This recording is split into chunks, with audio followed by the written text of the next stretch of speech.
introduce herself because I want to make sure I get it correct. So, Melissa, what is your job title and your program? My job title is Public Safety Clinician. Okay. I am with the Guidance Center, which is a nonprofit. We work with children and families specializing in trauma. Got it. And then you also work within the Justice Department too, or Justice System. Yes. Yeah. So the Office of Innovation here in Long Beach created a program that's called the Justice Lab. Okay. And the focus is mainly to lower recidivism. Got it. So they decided to partner up with different departments in Long Beach, and they wanted to add a clinician, but they found that the flexibility and such from just providing that clinician and being able to give the services and create something would be better off with another organization that they can contract with within Long Beach. Got it. So they contracted with the Guidance Center. Okay, so that's where the Guidance Center comes in into all this. Okay, got it. It's not really within our scope.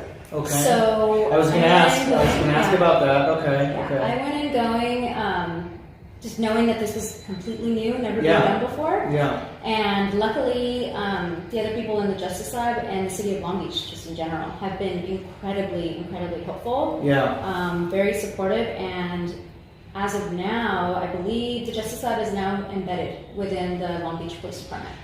Oh, wow. Okay. So the Justice Lab is an initiative by the city, correct? Yes. Is that correct? Okay. The Office of Civic Innovation. That's where it was created. Yeah. Okay. And they're contracted with your organization to provide the clinical services inside the jails. Correct. Okay. How long has that been going on? It started in April of 2018. Okay. Well, the Clinician in Jail program started in April of 2018, but I believe the Justice Lab has been doing a lot of research and such a year prior. Okay, so it's very new. It's super new. Yeah. Got it. And how many, is it just you in your role, or are there other folks from your organization who are also working in the same capacity? No. No. Just me. Just you? Mm-hmm. Okay. And how many people that are incarcerated do you help on in a given week? Wow. It varies. Okay. Priority there for the Justice Lab is to identify individuals that are what we call high-frequency utilizer, or an HFU. Can you explain that a little bit? So a high-frequency utilizer is basically somebody who meets criteria of having 3 or more bookings and or arrests. Okay. So beginning of the day when I come in, I get a report of who's in custody, and I look to see individually with a lookup tool that the Justice Lab has created to see if any of those individuals meet our criteria. So then they are flagged as like a priority client. If they have had 3 or more instances of arrest, bookings and or arrests. Bookings and or arrests in an 18-month period. But there's a medical element to this too, right? They have to have also been utilizing the hospitals, or is it just the criminal justice system? Yeah. My job priority is to meet with them and to see what else has been going on. Got it. So if there is untreated mental illness going on, if they're experiencing homelessness, substance abuse, and so I see myself as more of like a triage, the beginning, the first point, and then I help them with a pre-release plan. Yes. And I use the Gaines model, and basically we agree to a plan. I encourage them to be a part of it, to agree to the things that they want to do for themselves, because I'm not here to tell them, hey, you need to do this or anything. Oh, okay. And so, and then I'll move forward and provide referrals, resources, things like that to just help them get started. Got it. I'm interested in learning more of the step-by-step dynamics of how it works. So somebody is arrested the day prior before you come in, basically.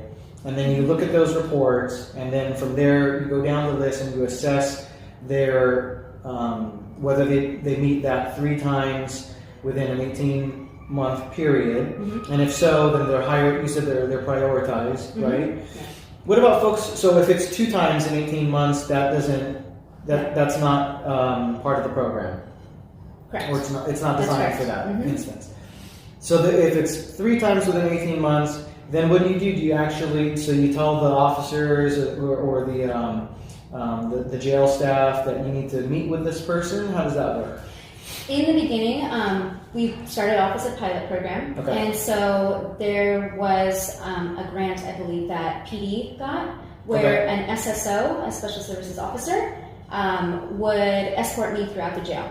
Oh. And so we worked together in meeting these individuals, and then I would ask them if they're interested in speaking with me. It's totally voluntary. Mm-hmm. If they say yes, then the officer would move them to a different cell. So that way we can abide by HIPAA regulation and policy. Got it. So they have the rights to privacy and confidentiality even when they're, in custody. Right. And so then from there, I proceed to tell them why I wanted to meet them. Yes. And then let them know what my other, items are to complete with them, which may include a mental health assessment. Is that depending on what they indicate? Okay, Yeah. got it. Okay. Yeah. I'm not going to force anybody to sit down with me for 2 hours if they don't want to. Okay. So I asked them, are you interested in, talking, figuring this plan out together, and then we'll get you moving like that, or are you just wanting referrals, resources, things like that? I see. Okay. Most of the time, people say yeah. Got it. And how do you come across a lot of folks who are also experiencing homelessness? Yes. Okay. Yeah. What do you think, in your experience, the percentage is of that? Oh boy. I would say, oh man, I can't even say. And this would be a good question for Alma, because she has all of our data. I would say the majority of individuals flagged as HFUs are experiencing homelessness. Oh, and so the majority of these charges are non-violent crimes.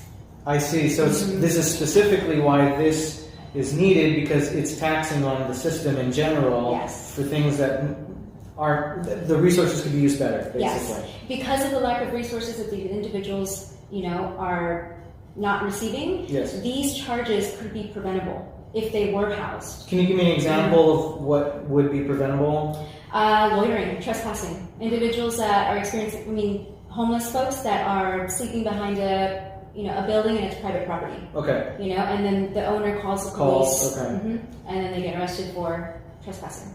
Does that happen a lot? A lot. Okay. A lot. Okay. The majority of people that I meet that are flagged as HFUs have nonviolent crimes. So these are, how many folks actually exceed 3 times of arrest or bookings within an 18-month period do you see? Is it a lot more than 3 times? I joke with the folks that are like that because I ask them, are you just coming in for therapy? Oh, okay. So are there folks that you kind of recognize already? Oh, yeah. And okay. And is it always kind of the same thing that they're getting, they're interacting with law enforcement for? Loitering or trespassing or just... Yeah. Okay. Public intoxication. Okay, yeah. Paraphernalia. And warrants and violation of a protective order. So I guess those... Those are my top ones. Okay, so I guess those numbers kind of indicate that if you're getting arrested in the same city over and over again, more than 3 times in an 18-month period, it's probably... They're not committing major felonies every single time. It's just that they happen to live in this area and they're interacting with law enforcement more than needed. And that's probably, if you had to sum up the mission of this whole program, is that kind of what it's about? We started with a feasibility study. Okay. And we wanted to see, what we're basically testing is to see if we increase the interaction with social services, are we going to see less arrests or less interaction with police department? Have you seen it? Or is it too soon? I believe it's too soon. Okay. We do have a lot of successes, Sure. But for me to just say overall this has been a huge success, I can't say. In regards to recidivism. Okay. For a position for mental health to be in the jail, absolutely, we've seen a huge turnaround. Okay.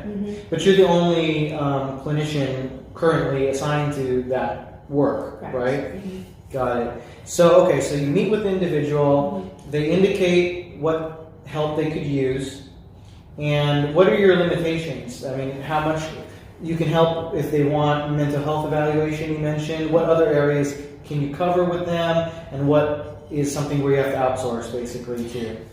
It's a good question. So I initially started with Department of Mental Health, their 8-page adult assessment. Okay. And then from there, I've been just meeting a lot of people that have been providing me with other resources that other facilities are using. Okay. So I've, like, for example, the VI Spadat. Yeah. That one, you know, I've never seen that So one. that and just for our audience to understand, the VI Spadat, that is the assessment tool that the coordinated entry system uses to evaluate folks who are experiencing homelessness so that they can match them with the right program, right? Right. So you actually administer that too? I don't administer it, but Okay. it's just useful for me to ask those questions. Oh, so you're helps referencing me. these different documents, but it's not officially filling it out or... Right, yeah. Okay, because I was going to ask, if somebody says, yeah, I am experiencing homelessness, but I've not connected to CES, the coordinated entry system, do you actually, are you able to do that and get them enrolled in the system in general? Or is that something where you have to refer them to That's the where I multi-services center? Exactly. That's where I would refer them out. Okay. So let's say if they're experiencing substance abuse and homelessness, Okay. then that's where I see the triage happening. So I'll let them know, okay, I have this contact here at the multi-service center. They can get you set up, and it's, you know, it's like a hub basically. You Okay. go there, and all of your priority needs, you meet with a caseworker, and you do the VI Spadat with them, and they open you an HMIS. Okay. All right, and then if they have substance abuse, then I have my other partner, which is the one that I go to a lot, which is fantastic, is LACADA, Los Yeah. Angeles Centers of Alcohol and Drug Addiction. Okay, I've heard of them. Yeah, and they're also in the court. So Okay. another part. But they're not in the jails, right? No. Okay, No. they're in the court. Mhm. Okay, got it. And so that's where I resource out, where I say this is out of my scope, but Okay. I know the people that you can go to. But they can't access that until after they're released, right? Right now, that's correct, but Okay. I am working with PD, and if they have case management services with the multi-service center, I want to encourage the case managers to come in while they're in custody. Many times, this is a very hard to reach population. Yeah. So if we have them and they're open to talking, then why not? You know. So we've had a few of those happen in the past few months, Okay. where case managers are actually coming out to the jail to visit. Okay, so kind of like the same like a visitation, but they're meeting with these folks so that they can kind of get the ball rolling on the service once they're released. Okay, so we've covered to where now you've assessed them, Yeah. right? And they're approaching. So a lot of these folks, because it's a city jail scenario, they're only in there for less than a year most of the time, right? Well, this is a city jail, so Yeah. at the municipal level, we are a Type 1 facility. A Type 1 facility That's right. means that you're Okay. only in custody maximum 96 hours. That's right. Or else they go to the county facility. That's right. Do most folks stay in only that short period of time that the folks that you're working with, or do you what happens if it's somebody who is meets your criteria, they've been arrested or booked within more than 3 times within an 18-month period, but they surpass that period where they can stay in the city jail and must move on to county? What happens in that scenario? And unfortunately, Stephen, that is the majority of what happens. So you start the conversation, you figure out that this person needs X, Y, and Z help, but then their journey through the justice system takes them to county away from your reach, basically. Not necessarily. We do have a partner with Whole Person Care. Okay. And I believe they're becoming ODR. Correct me if I'm wrong, I don't know. That transition is going to be happening within a year or so. Interesting, okay. But they are located in county. So I Okay. provide a referral. Because ODR, just for the audience's Yes. reference, is the Office of Diversion and Reentry, which is a county department.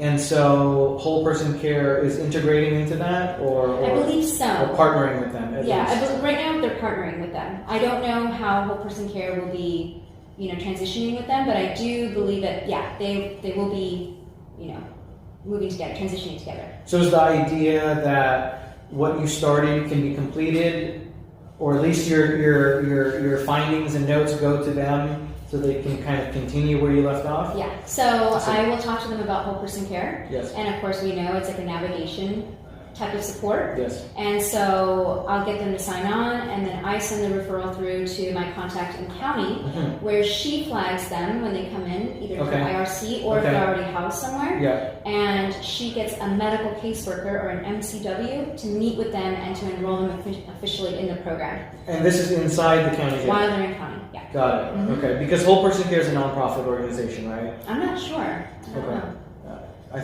I think they might be. So maybe they're doing the work on the outside while they've got their partner on the inside who's a county employee. Possibly. Could be that way. Okay. So, and then hopefully from there, they continue down the path that you kind of started the conversation on. Yeah, correct. But if they do stay and they're going to be released within the period of time that you're still able to work with them up until their release, you mentioned you set up a plan for them, right, based on what they need. So what are some of the most common scenarios that you encounter and the plans that, you don't have to go into any specifics with people, but just most common situations that you find someone in and what that solution is and that plan that you usually lay out for them? Ooh. It's different with every client that I meet. Yes. But let's say, for example, somebody's experiencing homelessness. Okay. And they're going to be released from municipal, from here. Yes. So then I will ask them if they're interested in like the cold weather shelter or an emergency shelter such as like Long Beach Rescue Mission. Okay. And then if they say yes, then I'll contact somebody there. Okay. There. So you have contacts there. Got it. Yeah. Because this program is so new, this is really, really built on just Things it's are. so important. Right. Yeah. And so to contact somebody, say, sure, bring them on in. We have a spot available for them. Yes. And so then right now we also have a grant which is called C2C, Coordination of Care, Okay. where we have a grant for a taxi service. So they get released, I walk out with them, call them a cab. You're on your way over here, and then the caseworker is waiting for them outside. Oh wow, that's perfect. Yeah. Okay. Now it doesn't always go as smoothly as that, right? So what are some of the challenges that you face aside from them having to leave to a county facility? Some of the challenges are, let's say if they're looking for substance abuse, a drug program. Okay.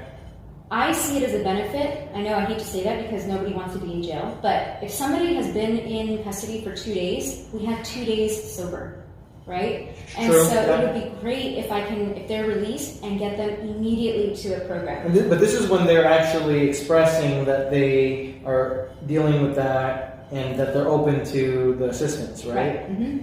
And so to find immediate availability with a drug program has been a challenge. Okay. So is that just because of capacity and availability? Got it. And is it confined to the limits of City of Long Beach? Not necessarily. You can refer out to different parts of LA County? Yeah, but like I mentioned, the one that I work with the most is Licata. Okay. And so I know that they have... And they're not just in the City of Long Beach, right? Right, They're able to, they have reach in other places. Yeah, the main one that I refer to is Springs. Okay, I've heard of that. Yeah. Okay. And so that's one of the challenges. Is it based on where the individual is going to eventually go when they're released? Like maybe they're not from Long Beach? Is that how, or just that's the closest available that you can get them into?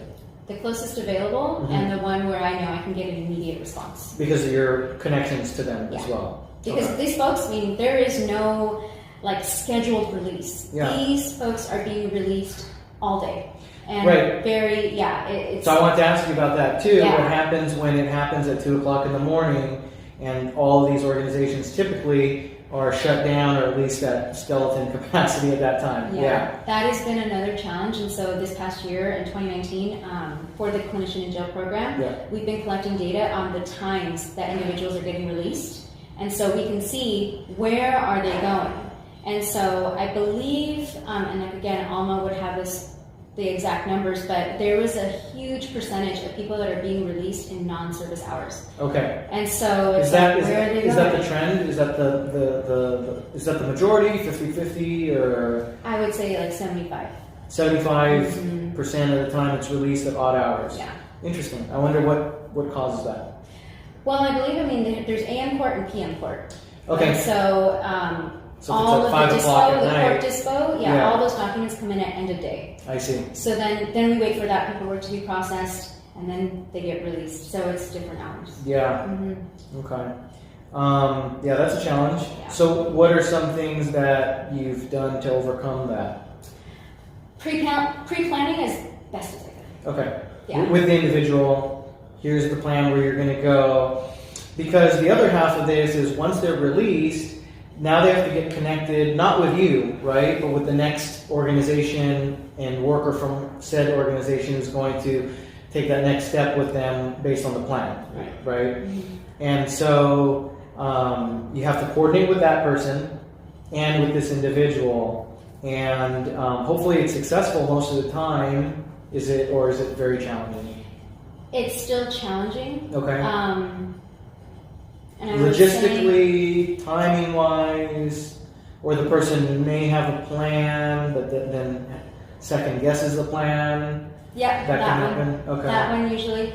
And again, if they have no contact information, then I'm just getting like coordinates. Oh. Where do you hang out? So sometimes folks just don't have a phone. If you want these services, you need to want to be found. Yeah. I say that so many times because these folks are saying yes, yes, yes to all the support and services that I'm offering, but as soon as they are released, it's like, where did they go? Yeah. You know, and so it's really... Are these probably some of the folks that you see more frequently visiting your facility? Yeah. Right? Okay. Well, and a big part of doing this show is to not only educate everybody on these types of programs that I did not know existed. I think a lot of people didn't know existed, but also so folks can hear what the struggles are, because the solutions are out there. Everyone is out there. That's why we go to the meetings that we go to share the resources, right? So that's why I like exposing all of the challenges that the different programs face. Right. What about a particular success story that you've experienced? Yeah, do you have a good one that you want to share?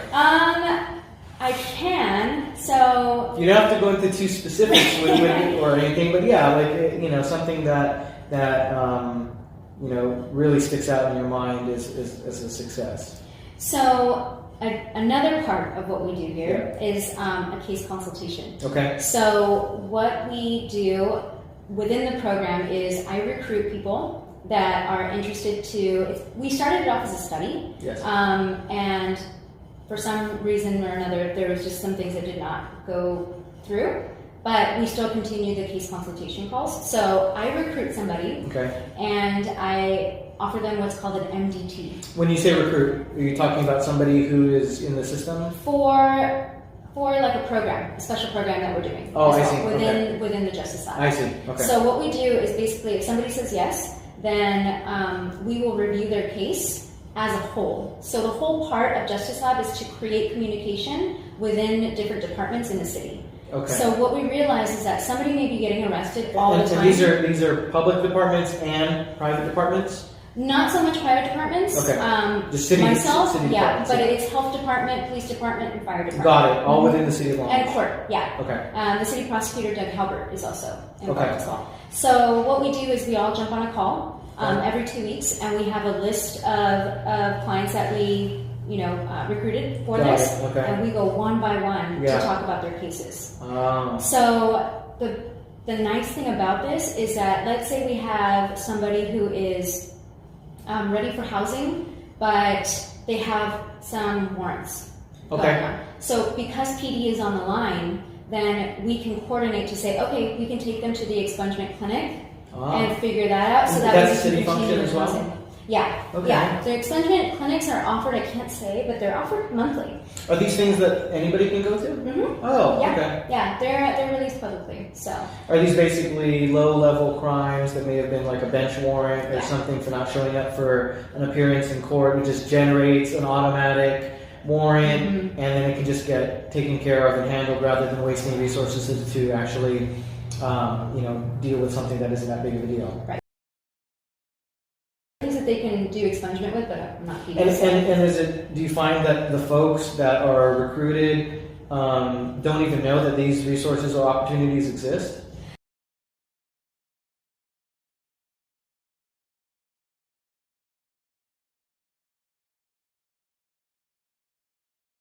Yeah. Okay. So it's nice to get on the phone and to consult and see, really test to see, is the increase of social services interaction a result of decreasing interaction with PD and arrests? Yeah. You know, again, remember our goal is recidivism.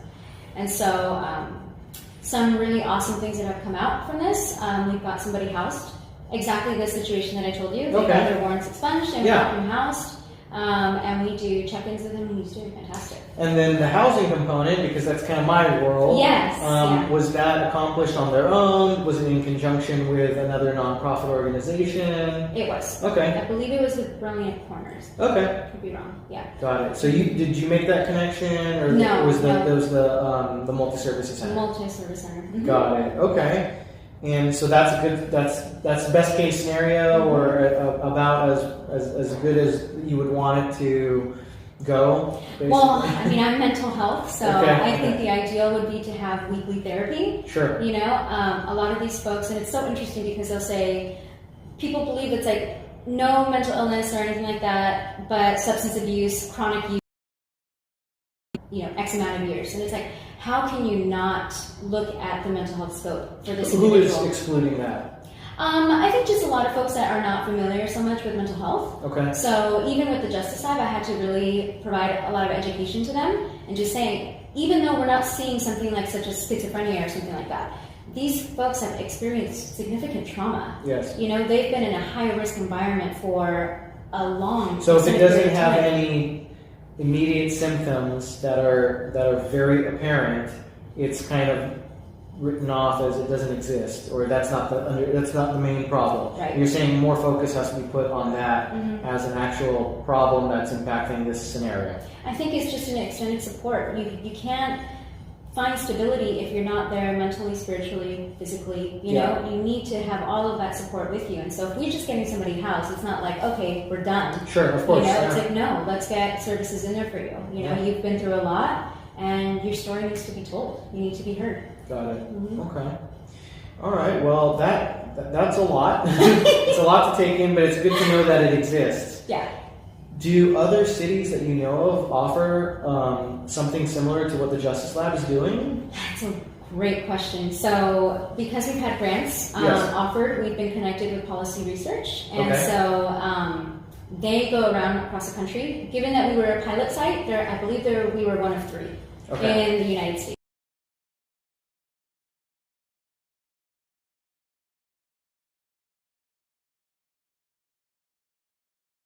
Program that's where they have a clinician in a type 1 facility. Interesting. Yeah. Okay.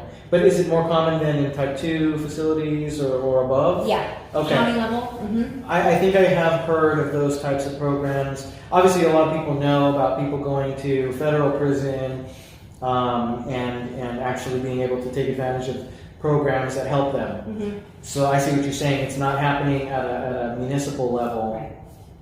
And maybe that's because, I guess it could be viewed as a good thing or a bad thing. Maybe, you know, this municipality is impacted so much resource-wise that they needed it, and or maybe other cities just don't see the same level of recidivism. I don't know. Yeah, interesting. Mm-hmm. Okay, wonderful. Well, thank you so much for sharing and educating myself and everybody who's watching the show. Any calls to action that you would give to the community out there, or any other organizations that are interested in collaborating or learning about this work that you're doing? I would say to the individuals that are, you know, listening to this, watching this, that are in need of help, to say it, ask for help. Okay. You know, it's one thing to be experiencing this by yourself and isolating yourself. You know, there are a lot of people out there that want to support you and help you out. Yes. So one of the hardest to say, I need help. And I encourage service providers to continue letting their community know that they're there. You know, and such as attending the CAT meetings. Really expressing what their intent is to do, like for the community, and also, you know, what current events they have going on. So, for example, you know, we were just heard about the job fair. Yes. You know, so Yes. now from today to Friday, I'm going to tell everybody Right, that's yeah. looking for employment, Yeah. there's a job fair. Yeah. You know, and so it's really good that we have meetings like this so that we can spread the word about other events that are going on within the city.